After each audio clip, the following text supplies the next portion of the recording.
मैं घर और काम की जगह रहे मौजूद मामले को ध्यान में रखते हुए निर्णय लूंगा। प्रणव ने अपने काम की बारीकियां अच्छे से सीख ली थी। उसे नया काम शुरू किए केवल 8 महीने ही हुए थे। उसे कंप्यूटर ठीक करने का काम पसंद था और चूंकि उसे ये काम बहुत पसंद था, उसने उससे जितना अपेक्षित था उससे भी अधिक सीख लिया था। वो अपने सहकर्मियों को उनके काम में सहायता करता, साथ ही उसके पास हमेशा ही कुछ न कुछ सीखने का समय होता। उसका मैनेजर उसके काम से बहुत खुश था और ऐसे होशियार युवा को खोने के लिए बिल्कुल तैयार नहीं था। इसीलिए मैनेजर ने प्रणव से बात करने का निर्णय लिया। वो ये जानना चाहता था कि प्रणव को ऐसा क्या दिया जाए जिससे उसे लगे कि इस कंपनी में उसकी तरक्की की गुंजाइश अधिक थी। उसने प्रणव को बुलाया और उसे बताया कि किस प्रकार वो प्रणव के काम से खुश था। प्रणव को समझ नहीं आ रहा था कि ये क्या हो रहा है, क्योंकि मैनेजर ने इस प्रकार से बुलाना काफी अजीब था, लेकिन उसे झटका लगने वाला था। मैनेजर ने उसे बताया कि वो उसे एक के बजाय 3 शहरों की जिम्मेदारी और उनकी निगरानी का काम देने के बारे में सोच रहा था।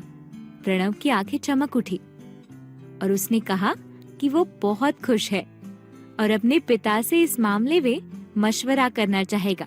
प्रणव मैनेजर से की गई बातचीत और उसे दिए गए अवसर पर विचार करते हुए घर आया। उसने अपने पिता से बात नहीं की, लेकिन कुछ दिनों बाद उसने मैनेजर से बात करने का निर्णय लिया। उसने मैनेजर से पूछा कि इस नई जिम्मेदारी के लिए उसे कितनी यात्रा करनी पड़ेगी। मैनेजर को खुशी हुई कि वो इस प्रस्ताव के बारे में सोच रहा था। उसने कहा कि यात्रा का सारा खर्च कंपनी उठाएगी और उसे कम से कम 14 दिनों तक यात्रा करनी पड़ेगी। प्रणव ने क्षण के लिए विचार किया और फिर कहा कि वो ये प्रस्ताव नहीं ले सकता और वो उसे अस्वीकार करता है। अब मैनेजर के चकित होने की बारी थी। उसने सोचा कि शायद प्रणव अधिक वेतन की अपेक्षा कर रहा था और उसने प्रणव से ये पूछा भी। प्रणव ने बताया कि वो न केवल उसे मिल रहे वेतन से खुश था, बल्कि सीखने को मिल रहे अवसरों को लेकर भी संतुष्ट था, परंतु वो ये जिम्मेदारी नहीं स्वीकार कर सकता था। मैनेजर के चेहरे पर छाया आश्चर्य देखते हुए उसने आगे की बात कही। उसने बताया कि उसके घर उसकी बीमार माँ थी, जिसके लिए उसका आसपास रहना जरूरी था। उसके पिताजी भी बूढ़े हो चले थे और अपने आप घर संभाल नहीं सकते थे। वे अपने रोजमर्रा के कामों के लिए प्रणव पर पूरी तरह से निर्भर थे। प्रणव ने मैनेजर से कहा, सर, आज वे मेरी प्राथमिकता है। मैं जानता हूँ कि शायद वेतन बढ़ोतरी का मौका और सीखने का मौका मुझे फिर ना मिले, लेकिन मुझे इसे छोड़ना होगा, क्योंकि मैं अपने माता पिता को छोड़कर नहीं जा सकता।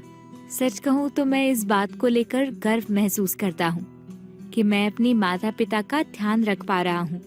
मेरा अभी का काम मुझे उनका ध्यान रखने दे रहा है और इसीलिए मैं यहाँ और इस काम से खुश हूँ।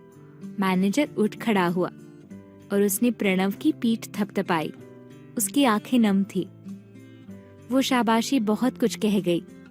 उसमें प्रणव के साफ विचार करने और प्राथमिकताओं को निश्चित करने की क्षमता की प्रशंसा थी।